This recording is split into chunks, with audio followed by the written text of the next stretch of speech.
Today, we're going to try and piece together a really radical vision of the future, one described by Elon Musk. We're talking about a future where work, money, and maybe even reality itself are completely turned on their heads.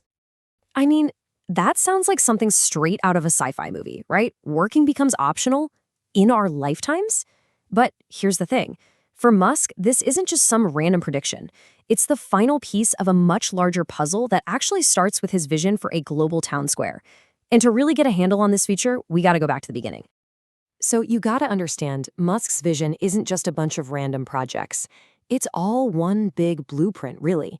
And the foundation, the very first step, is his goal for X, the platform we all used to know as Twitter. He sees it as the starting point for something way, way bigger for all of humanity. So when Musk bought Twitter, it wasn't just about owning a social media company. Not at all. His whole argument was that the platform was basically pushing one specific worldview. You know, the one coming out of its San Francisco headquarters. And his mission? To kind of reset it, to turn it into what he calls a balanced, centrist platform that just follows local laws, creating a neutral space for a truly global conversation. And this is where you start to see the real scale of what he's thinking. This isn't just about tweets. It's about building a collective consciousness. I mean, just try to imagine it. Every single human thought, from every language, all coming together in real time, creating this kind of shared global mind. He thinks if we could do that, we could finally start asking the really big questions together, like what's the meaning of life? And what is this reality anyway? Okay, so you take that huge philosophical idea, and it leads you right back to something incredibly practical and honestly pretty disruptive. Because what happens when you combine that global consciousness with AI that's getting smarter at an insane rate? Well, it makes you question the one thing our whole society is built on, the idea of work itself. Yeah, you heard that right. Musk is convinced we are right on the edge of the biggest transformation in all of human history. He's not just saying AI and robots are going to change a few jobs. Nope. He's arguing they're going to get rid of the need to work altogether. But what's really wild about all this is the timeline he's putting on it.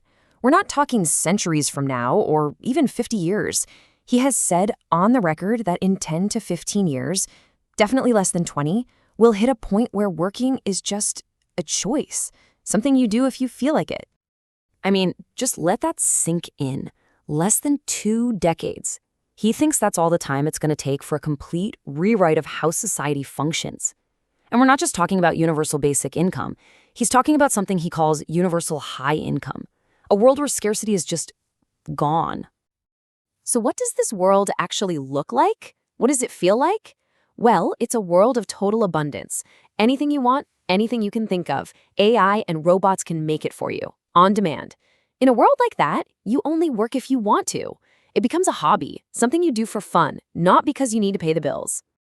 Okay, but this brings up a really interesting question, right? Our entire economy, the whole system, is basically built to track who does what work and who has what stuff.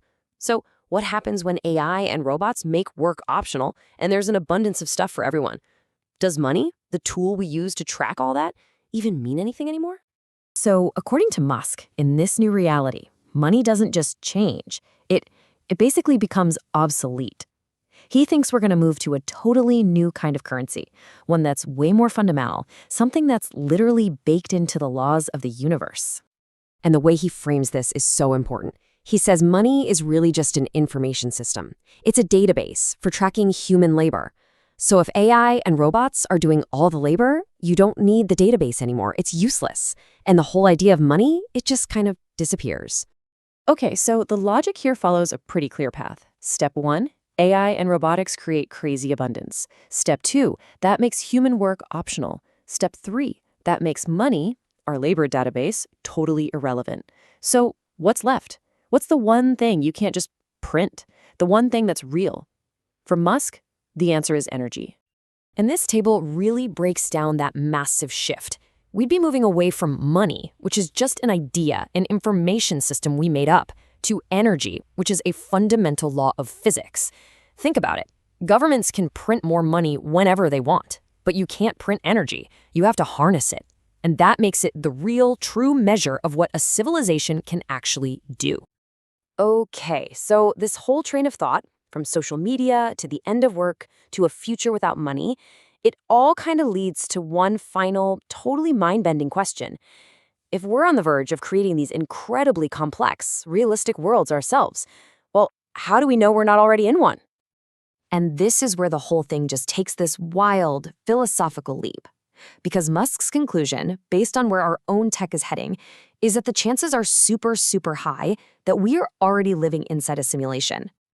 And for him, this isn't just some fun what-if question. He looks at it like a math problem, a game of odds.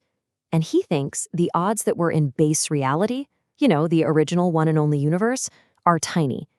He puts the probability that we're in a simulation at something like 90%. Now, his argument for why the odds are so high is actually pretty simple. It all comes down to video games. 50 years ago, we had Pong. That's it. 2 lines and a dot. Now, we have photorealistic games that are almost impossible to tell apart from reality. So if you just follow that line of progress, soon we'll be making games that are completely indistinguishable from the real world. So the question becomes, what are the odds that we are the very first ones in the entire universe to get to this point? The base reality? And then he adds this kind of Darwinian twist to the whole thing. See, when we run simulations, say for a new rocket, we don't care about the thousands of times it works perfectly. We look for the interesting failures, the weird edge cases. He figures any civilization advanced enough to run simulations of reality would do the same thing. They'd shut down the boring ones, only the interesting simulations would get to keep running. Which leaves us with one last, pretty provocative thought to chew on.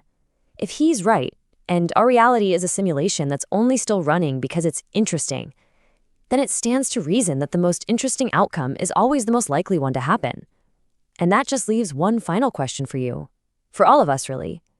In a story that's specifically designed to be compelling, what interesting part are you supposed to play?